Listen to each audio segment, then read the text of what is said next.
मुख्यमंत्री जी का शौर्य और पराक्रम की इस पावन दिन पर बहुत बहुत स्वागत करते हैं, अभिनंदन करते हैं, वंदन करते हैं।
हम सब उस देश के वासी हैं जहां डाल डाल पर सोने की चिड़िया को पाया जाता था। हम सब उस देश के भी वासी हैं जहां अंग्रेजों के छक्के छुड़ाने वाली झांसी की रानी को पाया जाता था। शायद मैंने कुछ गलत कहा, पाया नहीं जाता था। आज भी हम सब उनकी उपस्थिति को महसूस करते हैं। माननीय मुख्यमंत्री जी हम सबके बीच में हैं।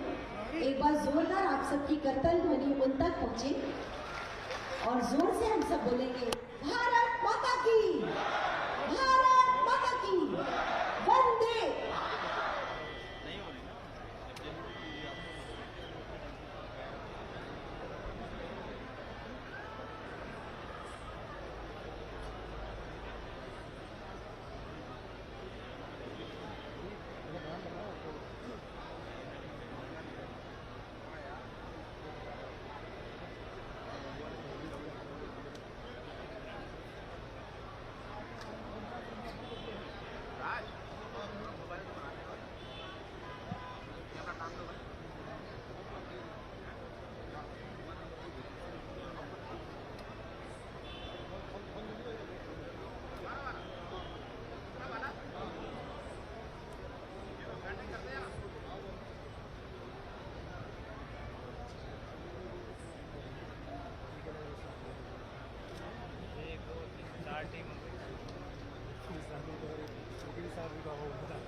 तीन हो गए इसको लगा के तीन हो गए राजनाथ सिंह के साथ।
सुखद अनुभूति आज इस राष्ट्र रक्षा समर्पण पर्व पर हमारे बीच उपस्थित हैं माननीय रक्षा मंत्री भारत सरकार आदरणीय श्री राजनाथ सिंह जी।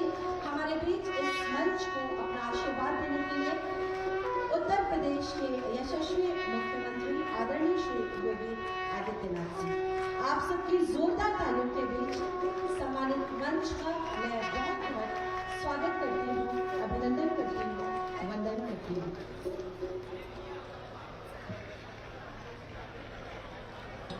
आजादी का अमृत महोत्सव के अंतर्गत राष्ट्र रक्षा समर्पण पर्व झांसी जलसा रक्षा मंत्रालय तथा जिला प्रशासन के समन्वय से एक अत्यंत गौरवपूर्ण त्रिदिवसीय उत्सव जिसका शुभारंभ आज इस राजा गंगाधर राव मुक्ताकाशी मंच पर माननीय रक्षा मंत्री भारत सरकार आदरणीय श्री राजनाथ सिंह जी व माननीय मुख्यमंत्री उत्तर प्रदेश आदरणीय श्री योगी आदित्यनाथ जी की गरिमामय उपस्थिति में संपन्न होने जा रहा है। इस अवसर पर शौर्य और पराक्रम की इस धरती पर मैं आप द्वय विभूतियों का आप सबकी जोरदार तालियों के बीच बहुत बहुत स्वागत करती हूँ, अभिनंदन करती हूँ, वंदन करती हूँ। हमारे लिए हर्ष का विषय है, हम अभिभूत हैं आप सबको अपने बीच पाकर। और मैं अनुरोध करती हूँ आदरणीय रक्षा सचिव भारत सरकार डॉक्टर अजय कुमार जी से कि आप आए, हमारे अतिथिगण द्वय और मंच पर उपस्थित सभी अतिथिगणों का स्वागत करें, अभिनंदन करें। डॉक्टर अजय कुमार जी।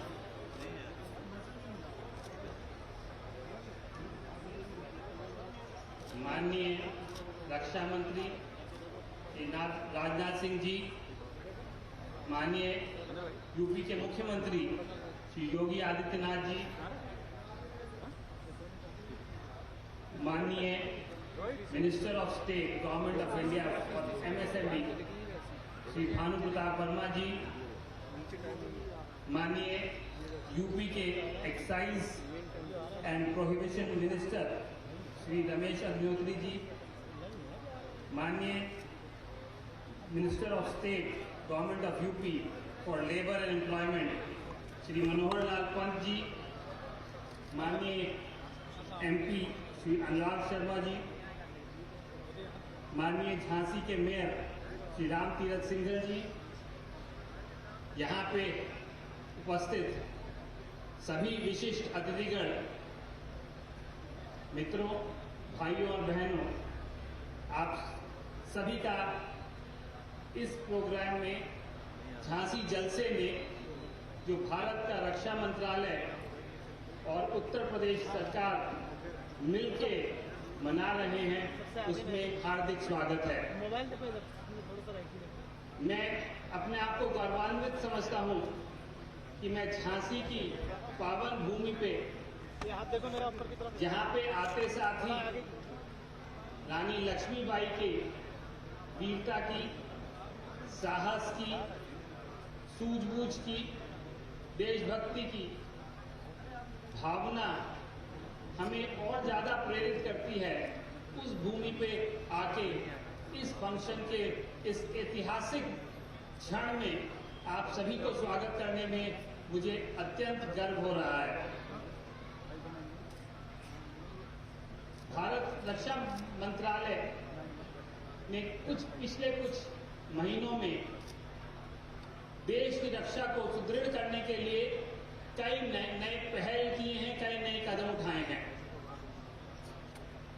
इन पहलों को, इन कदमों को, उनका फॉर्मल उद्घाटन करने का जब विषय आया तो माननीय रक्षा मंत्री जी से जब ये चर्चा हुई कि हम लोग अक्सर इस तरह के प्रोग्राम दिल्ली में करते हैं और दिल्ली में ही करने का शुरू में प्लान था, तो सोचा गया रक्षा मंत्रालय के ये प्रोग्राम जो हमारी सेना को सुदृढ़ कर रहे हैं और मजबूत कर रहे हैं, वो एक ऐसी जगह पे हो जहाँ पे बहादुरी और वीरता की मिसालें दी जाती हो।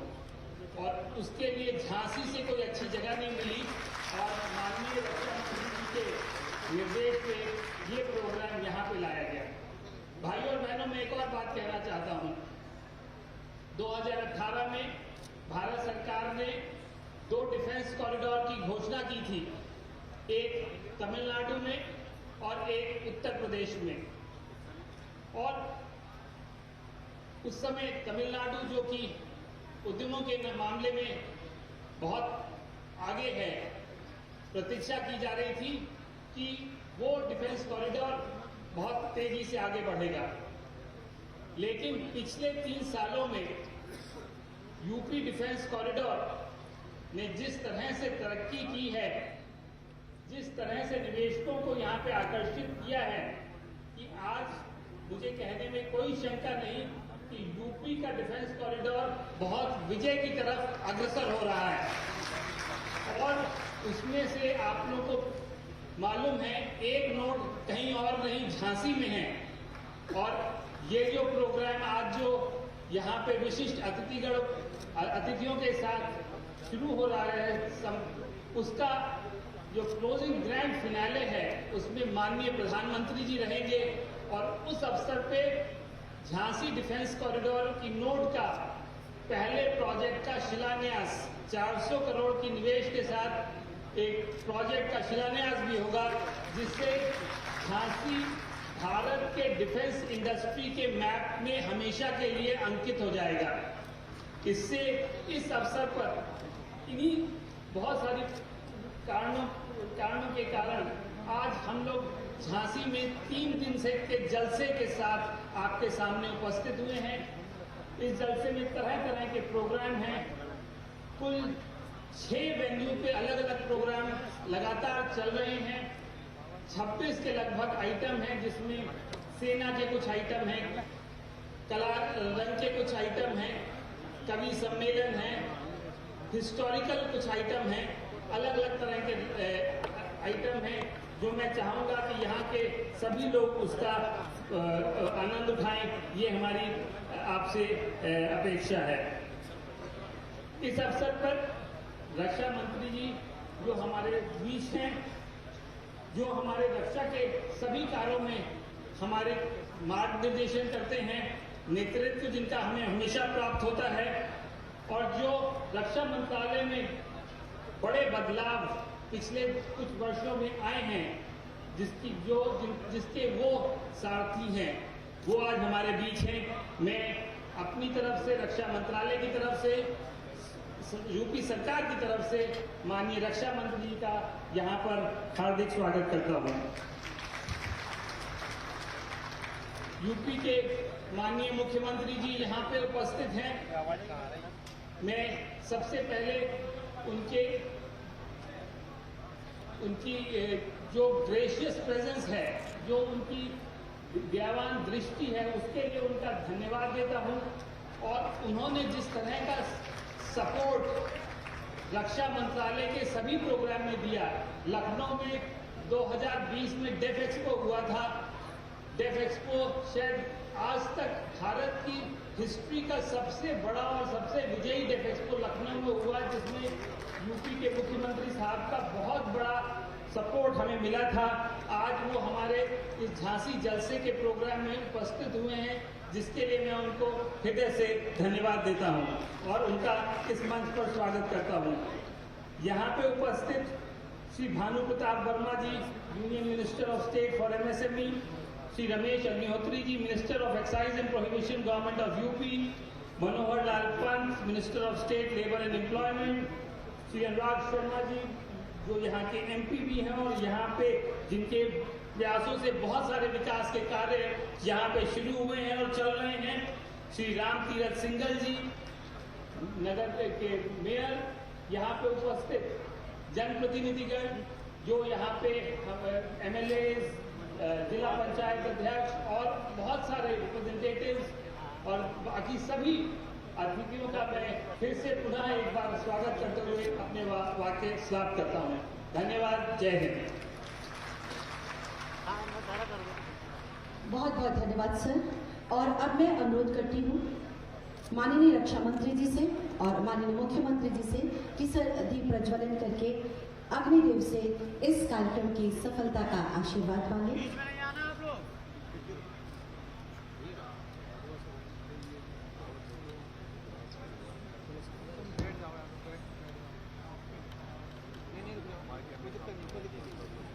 कोई टेंशन नहीं।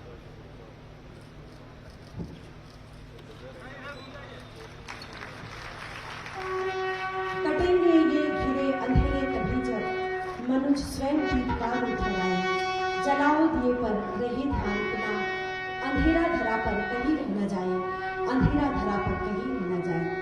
भारतीय वसुंधरा को गौरवान्वित करने वाली झांसी की रानी लक्ष्मीबाई ने झांसी की धरती को शौर्य और पराक्रम की धरती के रूप में प्रतिष्ठित कर दिया, जो युगों युगों तक महिमा मंडित होती रहेगी।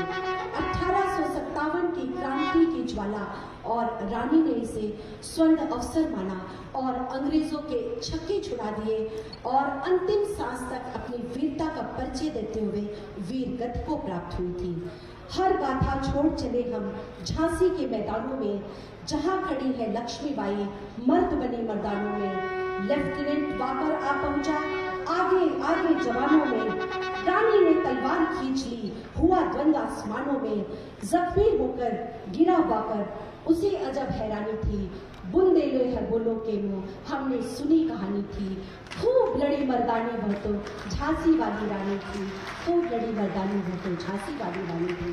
बहुत बहुत आभार माननीय मंत्री जी, माननीय मुख्यमंत्री जी और सभी सम्मानित अतिथिगण। मैं सादर अनुरोध करती हूँ आदरणीय श्री भानु प्रताप सिंह वर्मा जी, माननीय केंद्रीय राज्य मंत्री सूक्ष्म लघु एवं मध्यम उद्योग भारत सरकार की सर आए और अपना उद्बोधन पेश करें।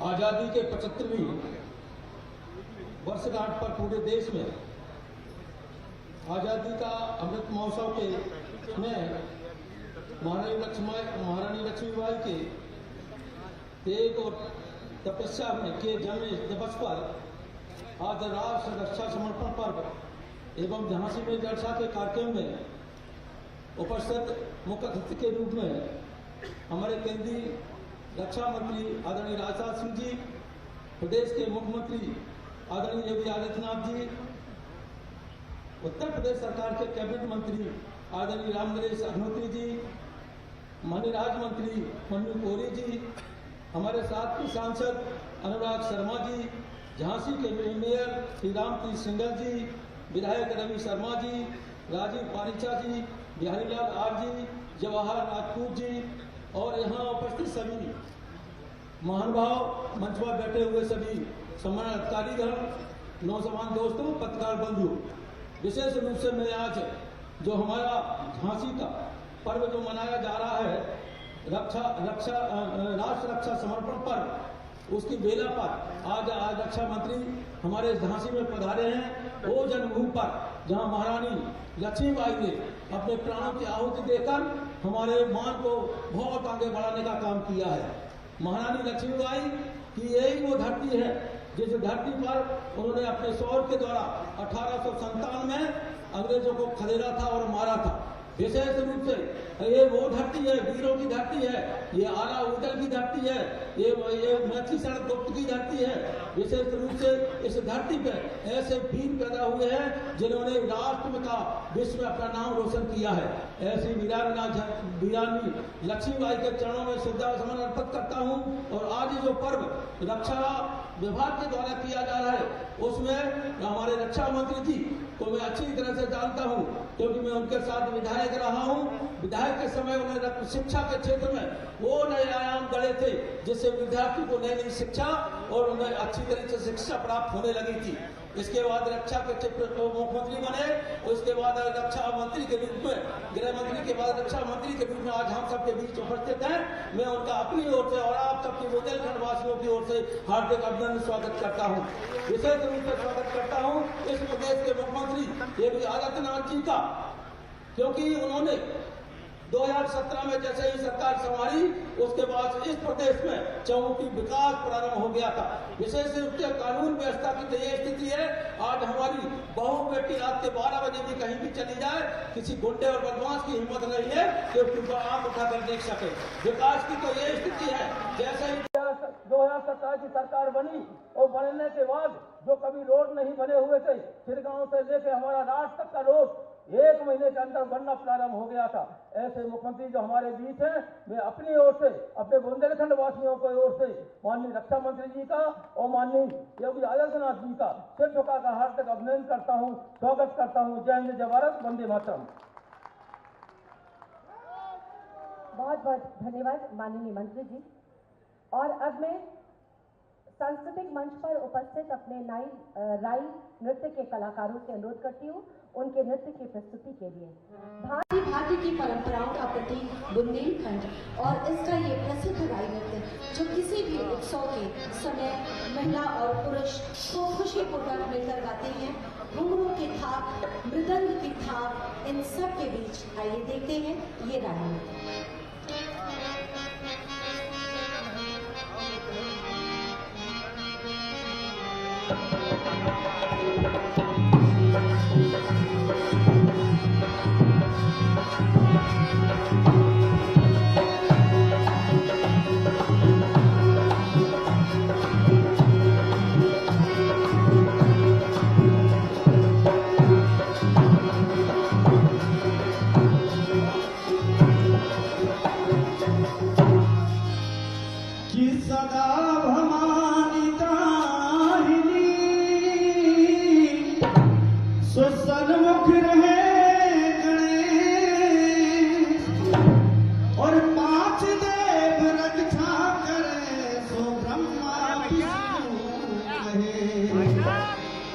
और छाप राज राजा राम हो, चलो बिठा सुनावे। और छाप राज राजा राम हो, चलो बिठा सुनावे।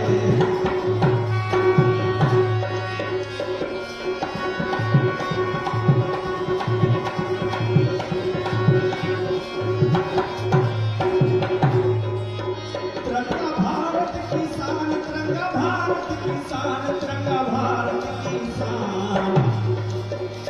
अरे जाको मानो बनाइयो, तिरंगा भारत की शान, तिरंगा भारत की शान। जाको मानो बनाइयो।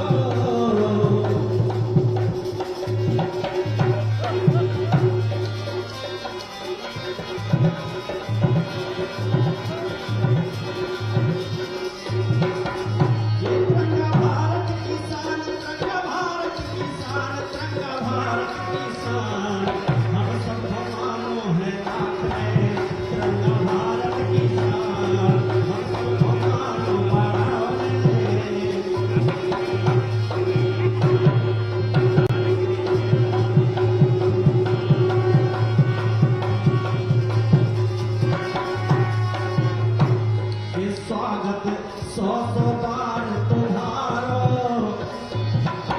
स्वागत 100 बार तुम्हारो। देखो झांसी नगरी में, स्वागत 100 बार तुम्हारो। देखो अपनी झांसी में।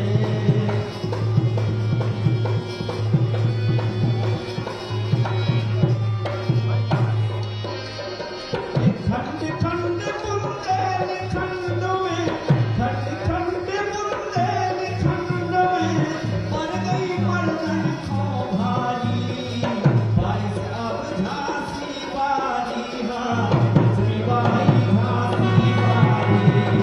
भाई साहब झांसी बारी, हाँ लक्ष्मी बाई झांसी बारी।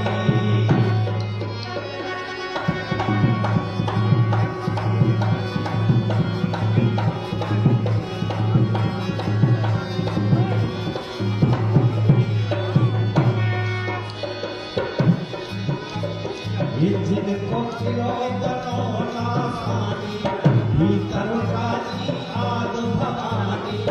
मूरत शिव शंकर की जानी, और गौरा के पुत्र गणेश विराजे।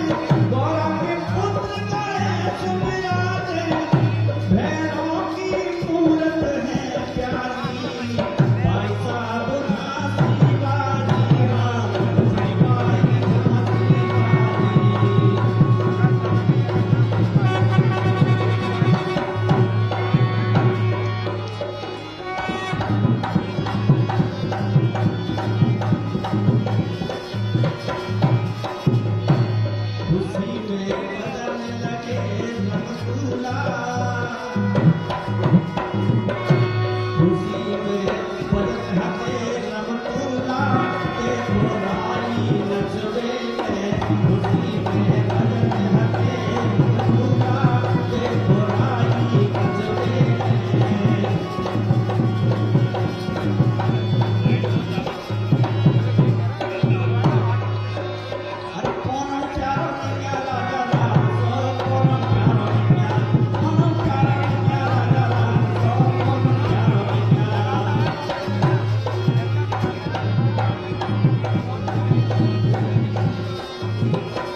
और राम नाम के दो अक्षर है सब ये भैया चारों को कोनो प्यारो नैया कोनो प्यारो नैया राजा राम सो कोनो प्यारो नैया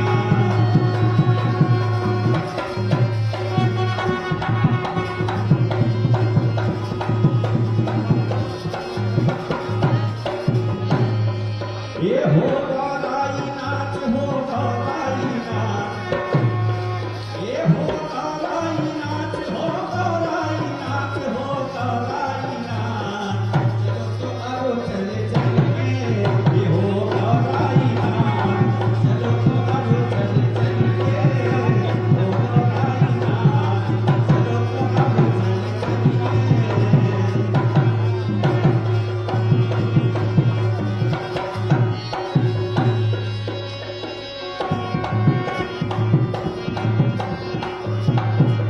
हो गौराई नाच चलो तो आओ चले चलिए हो गौराई नाच चलो तो आओ चले चलिए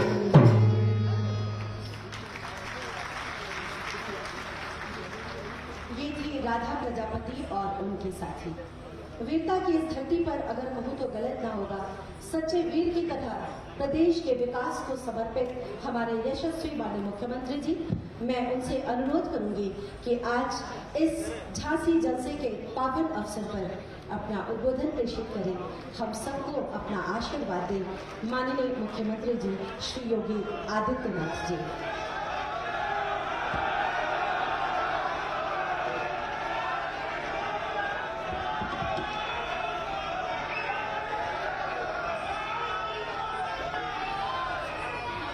भारत माता की, भारत माता की, भारत माता की। राष्ट्र रक्षा समर्पण पर्व झांसी जलसा के आज के इस उद्घाटन कार्यक्रम में उपस्थित देश के यशस्वी रक्षा मंत्री माननीय श्री राजनाथ सिंह जी,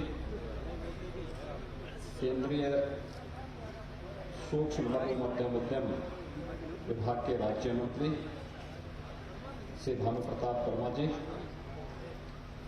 उत्तर प्रदेश सरकार में मेरे सहयोगी मंत्रीगण श्री राम नरेश महोत्री जी, श्री मनोहर लाल पंत जी,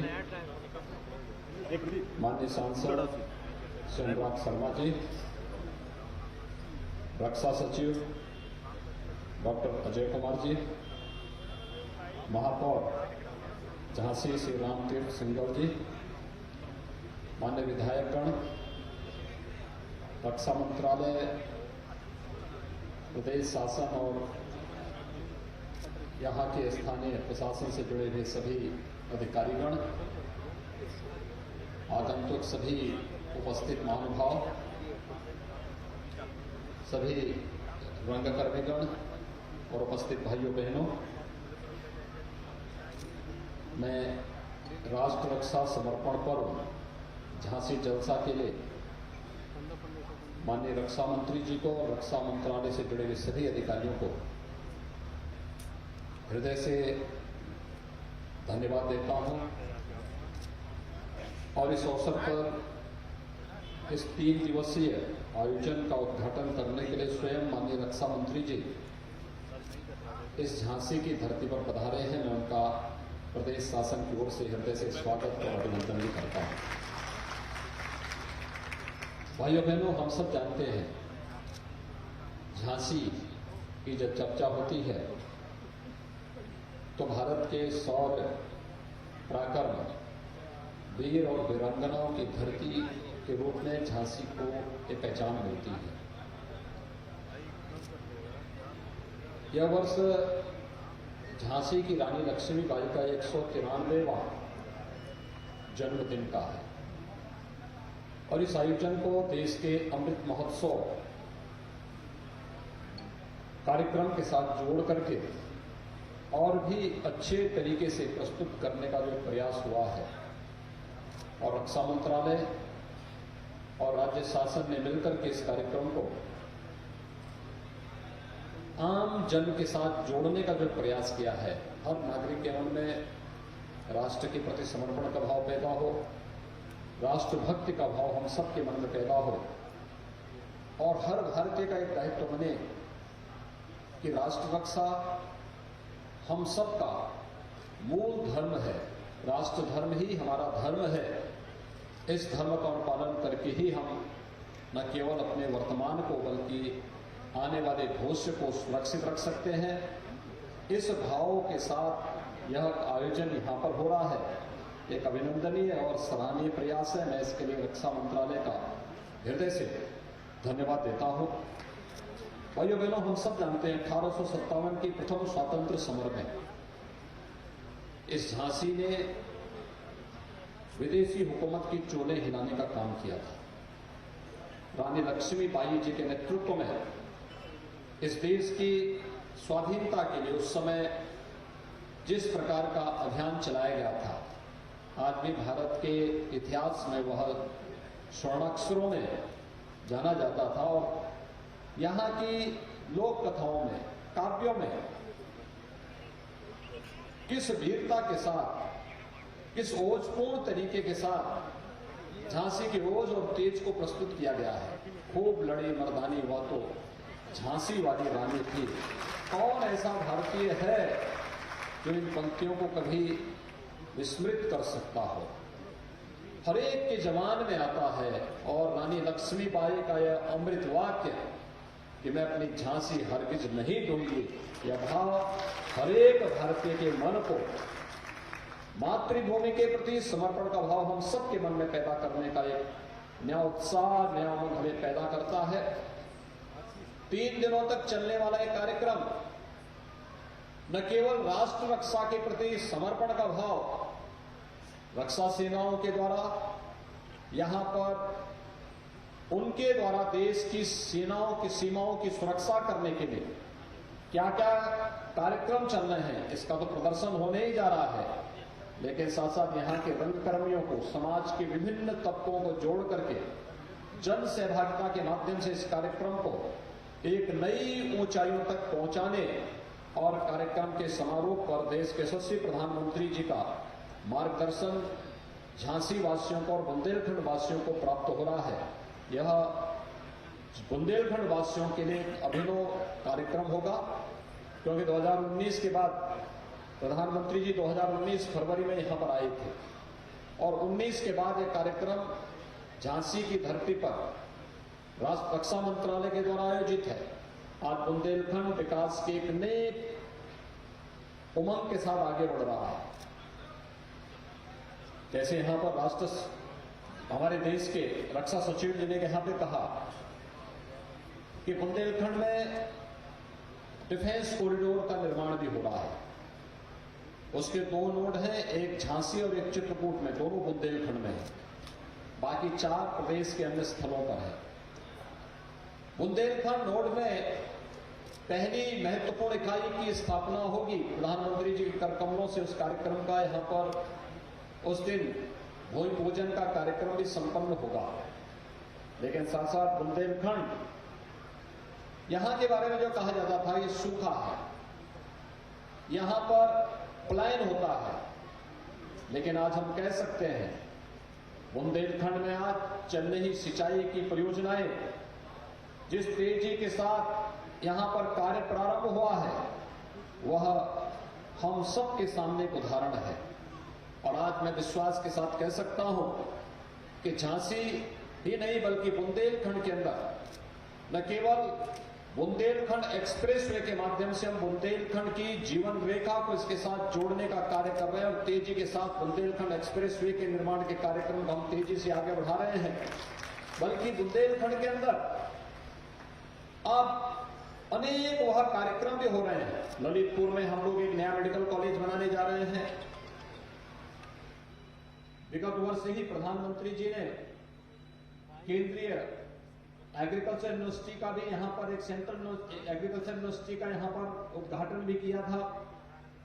इसके साथ ही बुंदेलखंड में जल जीवन मिशन के अंतर्गत हर घर नल, यानी यहां पर पेयजल का इतना अभाव था कि लोग पलायन करते थे, बड़े पैमाने पर पलायन होता था।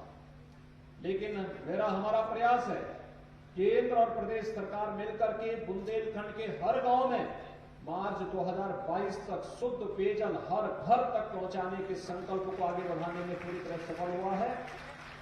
लगभग 10,500 करोड़ रुपए की लागत से बनने वाली ये परियोजना यहां के विकास के साथ साथ एक नए बुंदेलखंड के निर्माण को लेकर के बुंदेलखंड के प्रत्येक नागरिक के मन में एक नए उत्साह के साथ और जिन मूल्य और जिन आदर्शों के लिए हमारे पूर्वजों ने, रानी लक्ष्मीबाई ने और उनके साथ अन्य वीरांगनाओं ने अपना बलिदान मातृभूमि के लिए किया था, और मातृभूमि के लिए किया गया वो बलिदान न केवल रक्षा सेनाओं के ओज और तेज के माध्यम से आज देखा जा सकता है, बल्कि विकास की विभिन्न योजनाओं का लाभ जब हर गरीब को, हर गांव को, हर किसान को, हर नौजवान को प्राप्त हो रहा है, वह भारत की स्वाधीनता की वास्तविक अर्थों को हम सबको उसकी ओर प्रेरित करता है।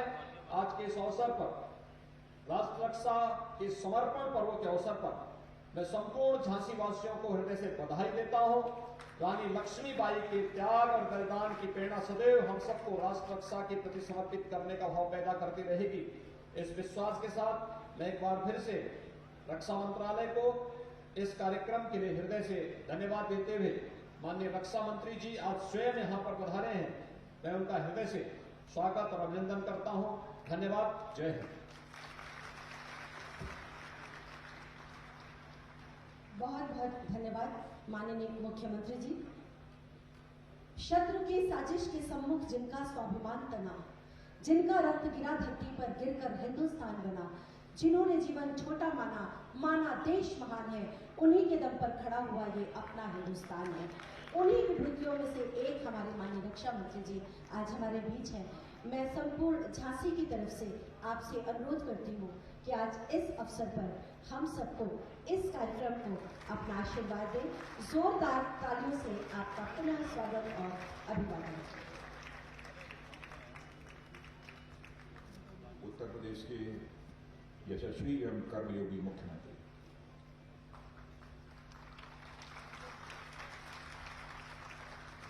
माननीय योगी आदित्यनाथ जी, श्री भानु प्रताप सिंह जी वर्मा, केंद्रीय राज्य मंत्री सूक्ष्म लघु एवं मध्यम उद्योग भारत सरकार, श्रीमान नरेश अग्निहोत्री, आबकारी एवं मद्य निषेध विभाग के राज्य के मंत्री, श्री मनोहर लाल जी पंत, राज्य मंत्री श्रम एवं सेवायोजन, श्री अनुराग जी शर्मा, सांसद झांसी, श्री रामतीर्थ जी सिंघल, मेयर नगर निगम झांसी, श्री पवन जी गौतम, जिला पंचायत अध्यक्ष, और श्री अजय कुमार, रक्षक सचिव भारत सरकार, और यहाँ के लोकप्रिय विधायक श्री रवि शर्मा।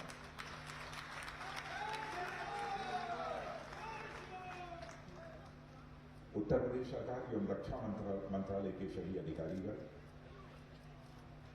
कला मंच से संबंधित देवियों एवं सज्जनों, और यहाँ पर उपस्थित हमारे शौर्य और पराक्रम की धरती झांसी के मेरे सम्मानित बहनों एवं भाइयों, झांसी की इस वीर भूमि पर आयोजित यह राष्ट्र रक्षा समर्पण पर्व देश की रक्षा के प्रति हमारे संकल्प और समर्पण के साथ साथ भारतवासियों की शौर्य, पराक्रम, त्याग और बलिदान की अद्भुत परंपरा का यह उत्सव है। और मैं आभार व्यक्त करना चाहता हूं उत्तर प्रदेश के मुख्यमंत्री माननीय योगी आदित्यनाथ जी के प्रति। इस राष्ट्र रक्षा संकल्प पर्व का आयोजन करने में उत्तर प्रदेश सरकार का जितना सहयोग प्राप्त हुआ है, उसकी जितनी भी प्रशंसा की जाए वह कम है। इसके लिए मैं उनके प्रति, उनकी सरकार के प्रति आभार व्यक्त करना चाहता हूं। यह पर्व साथियों जहां हमें भारत की गौरव गाथा से जोड़ता है, देश की स्वाधीनता के लिए हुए संग्रामों से जोड़ता है, वहीं भारत की आजादी के अमृत महोत्सव से भी यह जुड़ा हुआ है। साथियों, जिस झांसी की जिस शौर्य भूमि पर आयोजन किया जा रहा है, उसके कण कण महारानी लक्ष्मीबाई की बहादुरी और बलिदान की यशोगाथा से जुड़ा हुआ है। इसलिए मैं बड़ी श्रद्धा के साथ शीश झुकाकर महारानी लक्ष्मीबाई के राष्ट्र प्रेम, शौर्य और साहस के बलिदान का स्मरण करता हूँ और साथ ही उनकी स्मृति को भी मैं नमन करता हूँ। साथियों, इस मौके पर मुझे महारानी लक्ष्मीबाई को समर्पित एक कविता की पंक्तियां याद आ रही हैं। गुमी हुई आजादी की कीमत सबने पहचानी थी, दूर फिरंगी को करने की सबने मन में ठानी थी, चमक उठी संसद दामन में वह तलवार पुरानी थी, खूब लड़ी मर्दानी वह तो झांसी रानी। हिंदी की प्रख्यात कवि जिनका आप सबने नाम सुना होगा और प्राइमरी स्कूल और जूनियर हाई स्कूल में उनकी कविताओं को भी आपने पढ़ा होगा, सुभद्रा कुमारी की चौहान। यह कविता हर भारतवासी को आज भी रोमांचित कर देती है मेरे बहनों भाइयों। और लक्ष्मीबाई का जीवन भले ही लंबा नहीं था, मगर अपने पराक्रम और बलिदान से उन्होंने जीवन को बड़ी बुलंदी तक पहुंचाया था। आप जानते हैं, भारत के प्रथम स्वतंत्रता संग्राम में महारानी लक्ष्मीबाई का योगदान अतुलनीय है। जब अंग्रेजी हुकूमत के सामने एक के बाद एक देशी रियासतें घुटने टेक रही थी, तो महारानी लक्ष्मीबाई ने साफ कह दिया था, मैं किसी भी सूरत में अपनी झांसी को नहीं दूंगी। ऐसी वीरांगना की धरती यह झांसी है।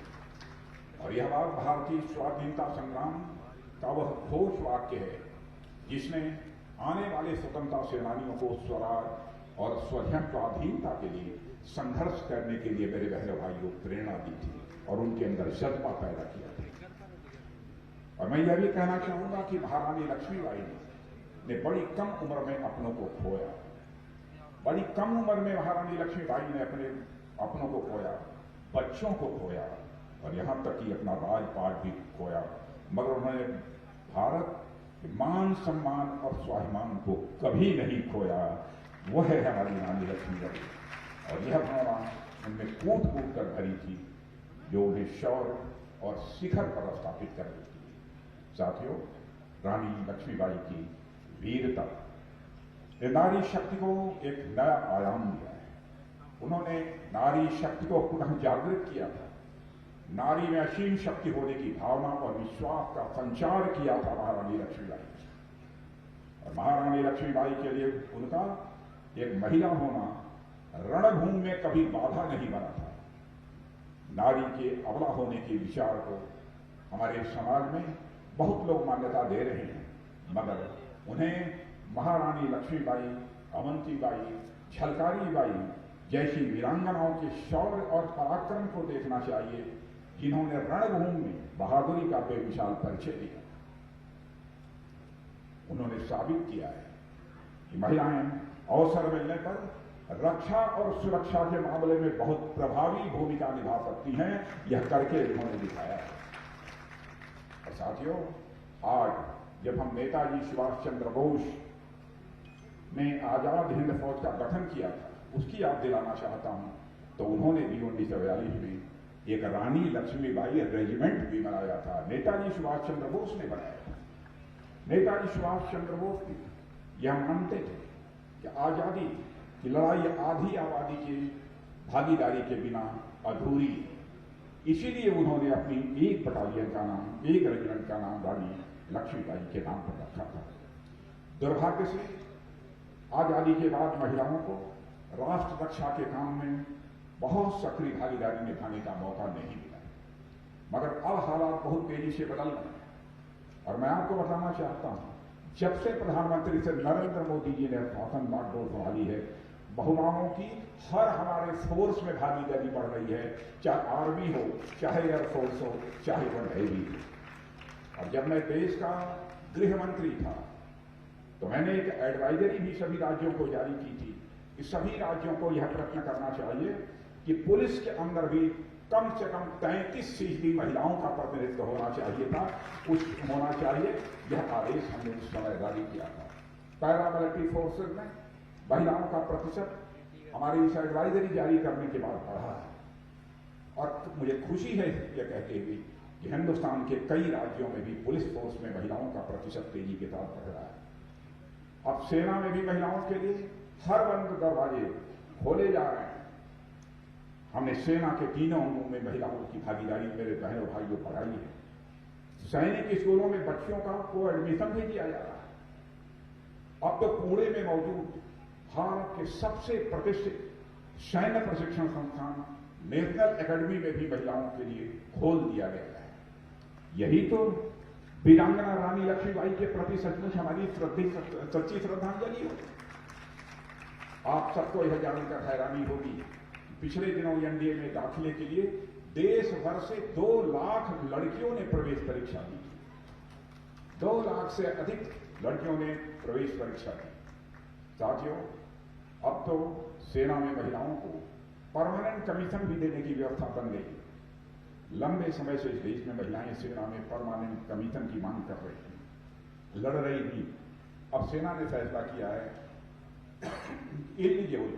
योग्य महिला अधिकारी जो मेरिट में क्वालिफाई करेगी, अब उन्हें परमानेंट कमीशन दे दिया जाएगा। और महिला सशक्तिकरण का इससे अच्छा, इससे बढ़िया और क्या दूसरा कोई उदाहरण हो सकता है।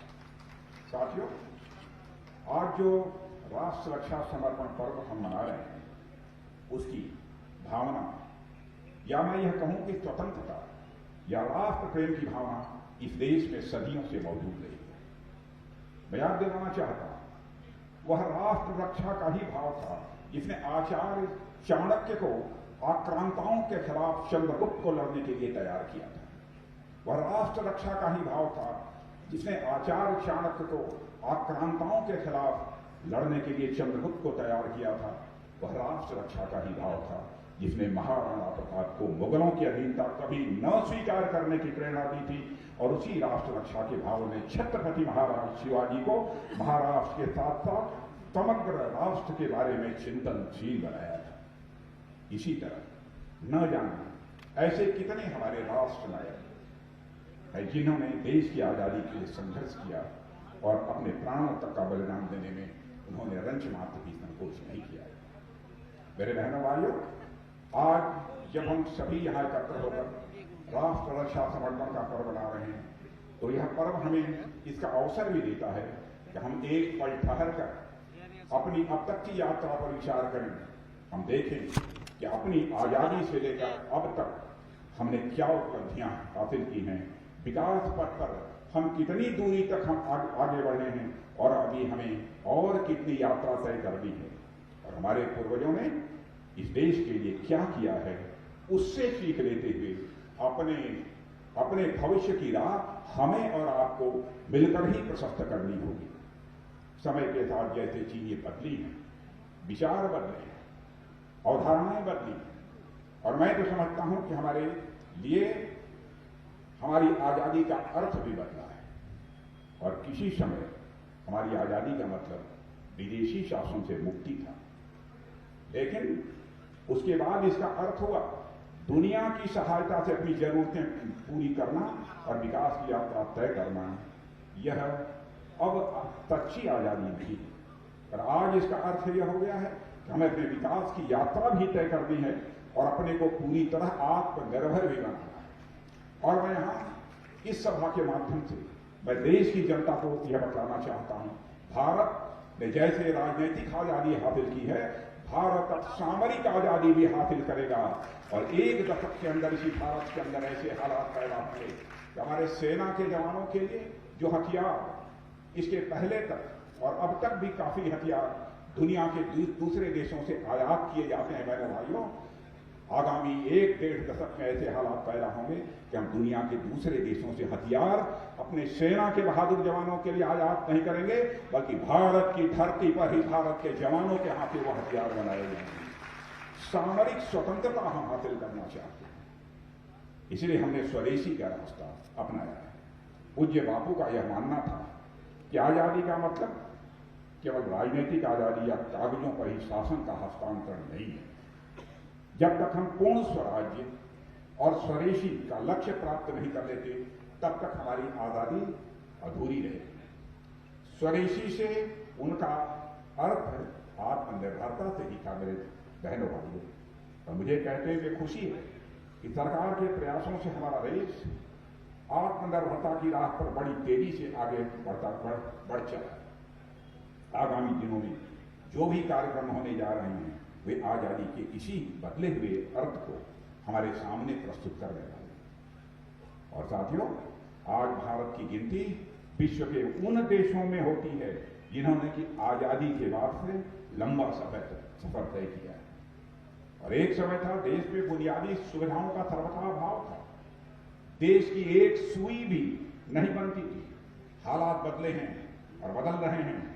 स्वास्थ्य, शिक्षा, कृषि, व्यापार, परिवहन सुविधाओं और संचार सुविधाओं में के मामले में आज हम देश को नई ऊंचाइयों पर ले जा रहे हैं अपने प्रधानमंत्री नरेंद्र भाई मोदी के नेतृत्व में। और मैं यह याद दिलाना चाहता हूं मेरे बहनों भाइयों कि जहां आजादी के समय लाइफ एक्सपेक्टेंसी महज 32 ईयर्स थी, सामान्यतः औसत जीने का जो समय होता था 32 साल हुआ करता था, लेकिन अब तक किए गए प्रयासों से यह लगभग 70 साल तक पहुंच चुका है। और साक्षरता की दर जहां पर लगभग 12% हुआ करती थी, अब वह 80% पार कर चुकी है। वह दिन दूर नहीं है कि भारत के अंदर साक्षरता 100% होगी। इसी तरह बुनियादी चीजों की आपूर्ति और बुनियादी ढांचे के निर्माण के साथ साथ जीवन समाज के अनेक क्षेत्रों में बहुत सारी प्रगति हुई है। और मैं कह सकता हूं स्वास्थ्य के क्षेत्र में हाल में ही कोविड के खिलाफ लड़ाई में 111 करोड़ से अधिक वैक्सीनेशन हमारी एक शानदार उपलब्धि है। दुनिया के किसी देशों में इस तरीके से वैक्सीनेशन नहीं हुआ है कोविड के खिलाफ जैसे भारत में हमारे प्रधानमंत्री नरेंद्र भाई मोदी के नेतृत्व में किया। और मैं उत्तर प्रदेश के मुख्यमंत्री माननीय योगी आदित्यनाथ जी को बधाई देना चाहता हूं। कोविड के खिलाफ जिस तरीके से इस चुनौती को स्वीकार करके उन्होंने मजबूती के साथ अपने कदम आगे बढ़ाए थे, उसकी जितनी भी सराहना की जाए बहनों भाइयों। और साथियों, आज हमारा देश अनेक प्रकार के पारंपरिक और गैर पारंपरिक, कन्वेंशनल और नॉन कन्वेंशनल चुनौतियों का सामना कर रहा है। और यह चुनौतियां न केवल समय के साथ बढ़ी हैं, बल्कि उनमें विविधता और व्यापकता भी आई है। पहले सीमाई खतरे हुआ करते थे, वहां की सेना आ जाएगी, सीमा पर हवा बोल देगी। फिर आतंक और फिर उग्रवाद जैसे खतरे भी पैदा हुए हमारे देश के सामने। और अब तो साइबर स्पेस और अंतरिक्ष में भी यह भी अब खतरों की संभावना को नकारा नहीं जा सकता। यह भी अब सारे अंतरिक्ष और स्पेस यह सब भी अब खतरे की जद में आ गए। ऐसे में एक स्वतंत्र राष्ट्र के रूप में हमारी राष्ट्रीय एकता, अखंडता और संप्रभुता की रक्षा हमारे लिए बहुत ही चुनौतीपूर्ण जिम्मेदारी है। और इसलिए यह अत्यंत आवश्यक है कि हम न केवल मजबूत, आधुनिक और सुसज्जित सेना तैयार करें, बल्कि उसके साथ साथ उतना ही सक्षम और आत्मनिर्भर रक्षा उत्पादन का वातावरण भी पैदा करें, जो हमारी सेनाओं के सभी जरूरी साजो सामान को, हर हथियार को और समयबद्ध और अन्य आवश्यकताओं को समयबद्ध तरीके से पूरा कर सके। और मैं आपको जानकारी देना चाहता हूं, अभी इसी वर्ष मैंने तय किया है जो हथियार, जो प्लेटफॉर्म्स, जो गन, यह सब सारे हमारे सेना के जवानों के द्वारा उपयोग किए जाते हैं। 209 ऐसी चीजें होंगी जो पहले दुनिया के दूसरे देशों से आती थी, अब हम उन्हें भारत में ही बनाएंगे, बल्कि दुनिया के दूसरे देशों से हम इसे आयात नहीं करेंगे। और साथियों, आज जब मैं उत्तर प्रदेश के डिफेंस कॉरिडोर के प्रमुख केंद्र, जैसा माननीय योगी जी ने बताया, इस झांसी में उपस्थित हूं, तब यह बात कहना और अधिक महत्वपूर्ण हो जाता है। और खुशी है कि उत्तर प्रदेश सरकार के मुख्यमंत्री योगी जी के नेतृत्व में केंद्र के साथ कंधा से कंधा मिलाकर यूपी डिफेंस कॉरिडोर की सफलता के लिए यह प्रदेश सरकार काम कर रही है। और इसके लिए मैं प्रदेश सरकार को अपनी तरफ से बधाई देता हूं। और साथियों, मैंने कई मंचों पर यह बात कही है और आज भी मैं दोहराना चाहता हूं कि भारत जैसा विशाल राष्ट्र दूसरे देशों पर निर्भर रहकर अपनी सुरक्षा जरूरतें पूरी नहीं कर सकता। इसके लिए हमारा आत्मनिर्भर होना एकमात्र विकल्प है और उसके लिए हम लगातार प्रयासरत हैं। हमने कई ऐसे निर्णय लिए जो रक्षा क्षेत्र में भारत की आत्मनिर्भरता को वह मजबूत करेंगे। रक्षा उत्पादन के क्षेत्र में हाल में ही कई हम लोगों ने परिवर्तन किए। आप लोगों ने सुना होगा, पहले जो रक्षा उपकरण फैक्ट्रियां बनाती थी, इसे ऑर्डिनेंस फैक्ट्री बोर्ड कहते थे। आपके कानपुर में भी कई फैक्ट्रियां हैं। उसको कंपनी के रूप में हम लोगों ने कन्वर्ट कर दिया है। केवल इसीलिए धीरे धीरे और बेहतर तरीके से, समय से अच्छे हथियार जो है तैयार हो सके, यह फैसला हम लोगों ने किया है। और मुझे कहते हुए खुशी है कि हमारी सरकार द्वारा उठाए गए इन कदमों के परिणाम भी हमारे सामने आने शुरू हो गए। हाल ही में एचएएल का नाम आपने सुना होगा, हिंदुस्तान एरोनॉटिक्स लिमिटेड को इस साल आजाद भारत के इतिहास में पहली बार होगा। एचएएल यह हमारी कंपनी है, भारत की कंपनी है, हिंदुस्तान एरोनॉटिक्स लिमिटेड। उसको हम लोगों ने 50,000 करोड़ रुपए का ऑर्डर दिया है कि भारत में ही हथियार बनना चाहिए, जिसका उपयोग हमारे सेना के बचन करें। यह भारत में रक्षा की दृष्टि से किसी भी भारतीय कंपनी को दिया गया अब तक का सबसे बड़ा ऑर्डर है। आज तक भारत की किसी भी कंपनी को इतना बड़ा ऑर्डर नहीं मिला था बहनों भाइयों, जो हम लोगों ने स्टार्ट किया। और यह एक ऐतिहासिक निर्णय है जो इंडियन एरोस्पेस सेक्टर को नई ऊंचाइयों पर ले जाएगा। यह निर्णय भारत में रक्षा उत्पाद और साजो सामान के निर्माण में की संभावनाओं का एक आदर्श उदाहरण भी यह प्रस्तुत करता है। इसके अलावा पिछले 7 वर्षों में हमारे रक्षा निर्यात का 38,000 करोड़ रुपए का आंकड़ा पार कर जाना इन्हीं नीतियों का परिणाम है। 38,000 करोड़ रुपए से अधिक का हम लोगों ने निर्यात किया। यह कोई छोटी उपलब्धि नहीं है। हम सबको इस बात पर फक्र होना चाहिए, गौरव की अनुभूति होनी चाहिए। भारत की इतनी तेजी के साथ हमारे प्रधानमंत्री मोदी जी के नेतृत्व में आगे बढ़ता है। 10,000 से अधिक, जो भानु प्रताप जी वर्मा यहां पर बैठे हैं, जिस विभाग के मंत्री, 10,000 से अधिक एमएसएमई का डिफेंस सेक्टर से जुड़ना इन्हीं का परिणाम है। 10,000 एमएसएमई डिफेंस सेक्टर से जुड़ गई हैं, जो हमारी फैक्ट्रियां चल रही हैं। आज यदि डिफेंस सेक्टर में research and development, startup, innovation और रोजगार बढ़ा है तो इन्हीं नीतियों का परिणाम है। और मेरे बहनों भाइयों, एक समय था जब देश में लगभग 65 से 70% रक्षा सामग्री बाहर से आयात की जा रही थी। आज तस्वीर बदल गई है।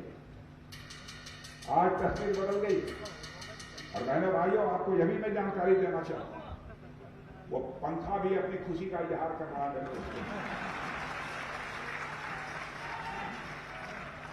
और मैं आपको यह भी जानकारी देना चाहता हूं, पूरे कैपिटल बजट का 64% हम लोगों ने तय कर दिया है। चाहे जो भी हो जाए, हम दुनिया के दूसरे देशों से माल नहीं खरीदेंगे। भारत की धरती पर भारत के पसीने से जो माल बना होगा हम वही खरीदेंगे।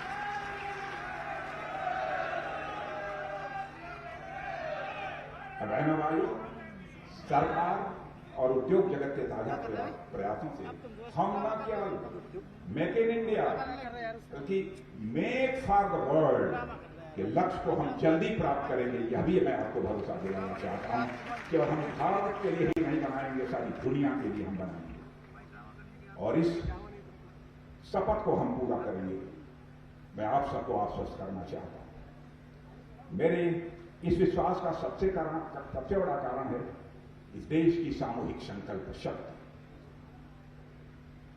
और भारत की युवा शक्ति का उत्साह और उनके भीतर मौजूद अपार ऊर्जा।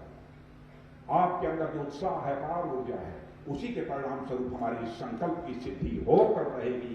दुनिया की कोई ताकत हमें रोक नहीं दे सकती। और विश्व की सबसे बड़ी युवा शक्ति यदि किसी दुनिया के देश के पास है, भारत के पास है। जितने युवा भारत में हैं, दुनिया के किसी देश में इतने युवा नहीं मिलेंगे। और मैं मानता हूं इस युवा शक्ति, यह युवा शक्ति इस दशक को रक्षा उत्पादन की दृष्टि से नई बुलंदियों तक ले जाने में पूरी तरह से कामयाब होगी। और साथियों, जैसा कि मैंने पहले भी कहा था कि हम इतिहास के ऐसे निर्णायक मोड़ पर खड़े हैं जहां से हम अपने भविष्य को एक नई दिशा दे सकते हैं। हमने अब तक काफी कुछ किया है और आगे भी हमें बहुत कुछ करना है, और आगे भी बहुत कुछ करना है। और मुझे पूरा विश्वास है कि हम मन, वचन और कर्म से अपने संकल्प की सिद्धि प्राप्त करके ही रहेंगे। और साथियों, इस देश के लिए हम क्या कर सकते हैं, हम सबको इस दिशा में आज सोचने की जरूरत है। रानी लक्ष्मीबाई ने अपने जीवन में इस पर विचार किया और एक बड़ी विदेशी ताकत का डटकर मुकाबला किया। उन्होंने चुनौती कोई भी हो उसके खिलाफ डटकर खड़े रहना हमारे राष्ट्र रक्षा के संकल्प का ही ये हिस्सा है। और ये हमारे लिए एक प्रेरणा भी है कि हम भी अपने मन में अपने समाज और देश की बेहतरी का संकल्प लें और यथासंभव उसे निभाने का भी हम अपनी तरफ से प्रयत्न करें। यही हमारे लिए इस उत्सव की सार्थकता है। और मेरे दोस्तों, आज का यह आयोजन उत्तर प्रदेश में हो रहा है और प्रदेश के मुख्यमंत्री माननीय योगी आदित्यनाथ जी भी यहां पर मौजूद हैं। मैं तो कभी कभी कहता हूं कर्मयोगी तो है ही, कैसे कर्मयोगी हैं किसी को बताने की जरूरत नहीं है। और बचपन से ही भक्ति योगी भी हैं। कर्मयोग और भक्ति योग का समन्वय भी देखना है तो हमारे उत्तर प्रदेश के मुख्यमंत्री योगी आदित्यनाथ जी ने देखा है। और इनके नेतृत्व में उत्तर प्रदेश सरकार ने यहां के विकास के लिए जो चौमुखी प्रयास किए, उसने इस प्रदेश की सूरत को बदलने का काम किया है। मेरे भाई, आपको अनुमान नहीं होगा, हिंदुस्तान के दूसरे राज्यों में इसकी सराहना होगा। घर की मुर्गी तो साग के बराबर होती है। कैरिस्मेटिक काम किया। अभी कल ही प्रधानमंत्री हमारे आदरणीय नरेंद्र मोदी जी ने उत्तर प्रदेश में पूर्वांचल एक्सप्रेस का उद्घाटन किया है। पूर्वांचल एक्सप्रेस जिस पर कि कोई बड़ी से बड़ी हवाई जहाज भी लैंड कर सकती है। क्या शानदार एक्सप्रेसवे बनकर तैयार हुआ। बुंदेलखंड को भी एक्सप्रेसवे से जोड़ने का काम बड़ी तेजी से चल रहा है। यही योगी जी ने आपको बताया। आपने देखा होगा कि आजकल देश में बन रहे हाईवे और एक्सप्रेसवे सामान्य आवागमन के साथ साथ युद्धक विमानों के उपयोग में भी लाए जा रहे हैं। अभी कुछ ही समय पहले मैं और नितिन गडकरी बाड़मेर में ऐसे ही एक्सप्रेसवे पर उसी हरक्यूलिस एयरक्राफ्ट से हम लोग लैंड किए थे और लोग देखकर बिल्कुल चौंक गए थे। यह करिश्मा भारत में हो रहा है और यह करिश्मा भी हो सकता है तो हम ही लोगों की सरकार के रहते हो सकता है और प्रधानमंत्री नरेंद्र मोदी जैसा करिश्मेटिक लीडरशिप रहते हुए भी हो सकता है। और यह हुआ है उत्तर प्रदेश में। और इस काम को उत्तर प्रदेश में भी किसी ने किया है तो आपके मुख्यमंत्री श्री योगी आदित्यनाथ जी ने किया है। अब देश और प्रदेश के हाईवे और एक्सप्रेसवे विकास के साथ युद्धक विमानों के लिए रनवे का भी काम अब वो प्रारंभ हो जाएगा। और यह है नया भारत, यह है नया भारत और यह है नया उत्तर प्रदेश। मेरे बहन भाइयों, जब एक्सप्रेसवे पर बड़ी बड़ी हवाई जहाजें उतरा करेंगी या कोई छोटा करिश्मा नहीं है। जब देश भर में कहीं पर भी कानून और व्यवस्था को बरकरार रखने और माफिया राज पर लगाम कसने की बात आती है तो जानते हैं किस राज्य की चर्चा होती है। आपके मुंह से सुनना चाहता हूं मैं, किस राज्य की चर्चा होती है? उत्तर प्रदेश राज्य की चर्चा होती है। और मैंने तो एक अपनी सार्वजनिक सभा में मैंने कहा हार्ट बीट जानते हैं, दिल की धड़कन। वैसे सामान्यतः जिसे बहुत डर लगता है उसी की याद आ जाने पर दिल तेजी के साथ धड़कने लगता है और हार्ट कोलैप्स करने की संभावनाएं बढ़ जाती है। और मैं कह सकता हूं कि आपके उत्तर प्रदेश के मुख्यमंत्री ऐसे हैं मेरे भाइयों कि जो अपराधी होते हैं उनकी याद आते ही उनके दिल की धड़कन बढ़ जाती है।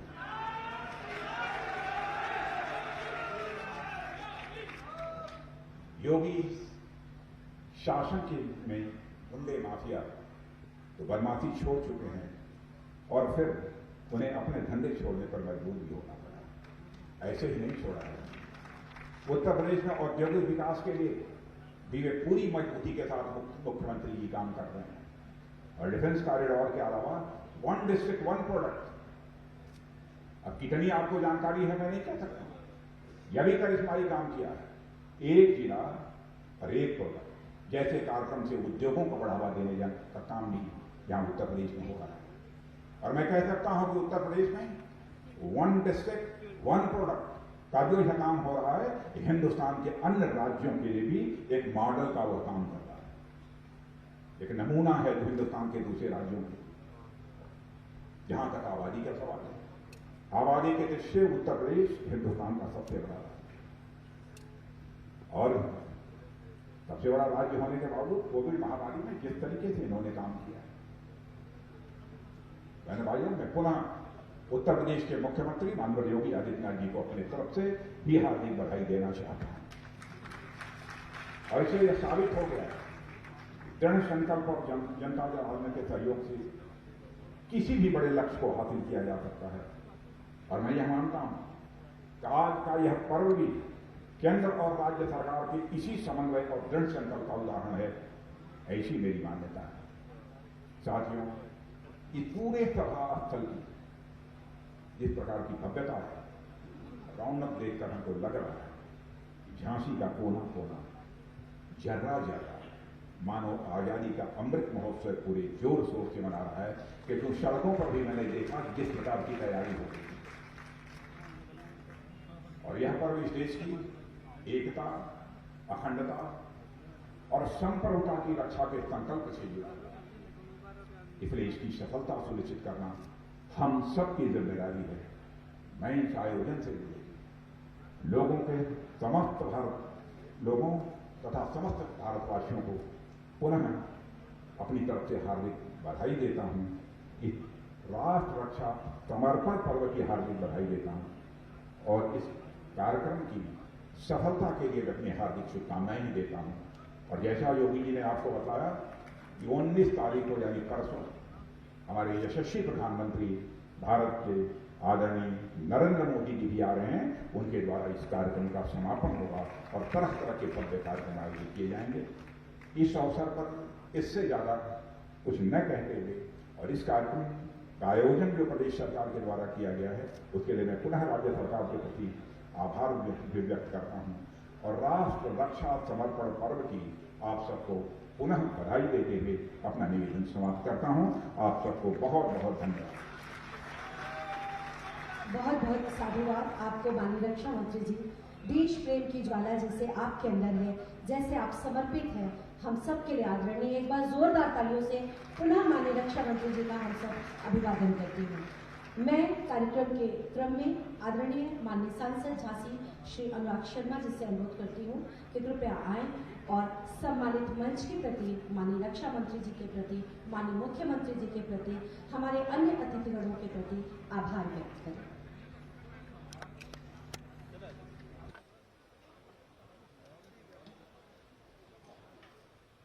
भारत माता की, भारत माता की। आज मेरा सौभाग्य है कि आदरणीय रक्षा मंत्री श्री राजनाथ सिंह जी, हमारे प्रदेश के मुख्यमंत्री आदरणीय महाराज जी, आदरणीय रेल मंत्री श्री प्रताप सिंह जी, आदरणीय मंत्री श्री अग्निहोत्री जी, ललितपुर से हमारे मंत्री Manoharlal Pant ji, defence secretary Ajay Kumar ji, mayor Ram Tirath सुंदर जी, विधायकगण और झांसी के समस्त वासियों से की ओर से आज मेरा सौभाग्य है कि मैं आपको धन्यवाद प्रेषित कर सकूं। धन्यवाद उस चीज के लिए कि आप झांसी की वीर भूमि पे पधारे। ये आपकी वजह से भारत हमेशा के लिए अपने को सुरक्षित महसूस करता है। धन्यवाद इस चीज के लिए भी कि आज प्रदेश में प्रदेशवासियों को भी महाराज जी की वजह से हम सब सुरक्षित महसूस करते हैं। धन्यवाद इसके लिए भी कि आदरणीय रक्षा मंत्री जी की वजह से हमको डिफेंस कॉरिडोर की सौगात मिली है। और जैसे आपने अभी सुना, ये डिफेंस कॉरिडोर सिर्फ झांसी में ही या हिंदुस्तान में ही सप्लाई नहीं करेगा, जिससे यहाँ से विदेशों में भी माल जाएगा। पहली बार बुंदेलखंड में ऐसी इकाई स्थापित होगी जिससे विदेशों में भी माल भेजा जाएगा। मैं दो चीजों पे जरूर कहना चाहूंगा कि रक्षा मंत्री जी के होते समय हमको दो बहुत बड़ी सौगातें हिंदुस्तान की थल, जल और वायु सेना को मिली थी। वो है 1 रैंक 1 पेंशन, और दूसरा जो आपने अभी OFD का गठन वापस नहीं किया, वो बहुत बड़ी एक सौगात है। और उसके लिए भी पूरे बुंदेलखंड वासियों की ओर से मैं आपको धन्यवाद कहना चाहता हूँ आदरणीय महाराज जी का, कि आपने हमको बुंदेलखंड वासियों के लिए विशेष रूप से हर घर जल की रचना यहाँ पर रची और उस पर गति प्रदान करी। आपने हमको यहाँ के भूमाफिया, अवैध खनन, दुष्कर्म और इन सब से जो लोग इसमें लिप्त थे, इनसे हमको यहाँ से निजात दिलाई। इन्हीं शब्दों के साथ मैं आप सबका धन्यवाद कहना चाहता हूँ कि आप सब यहाँ आ जाए। मेरे सारे प्रिय बहनों भाइयों, जय हिंद, जय भारत।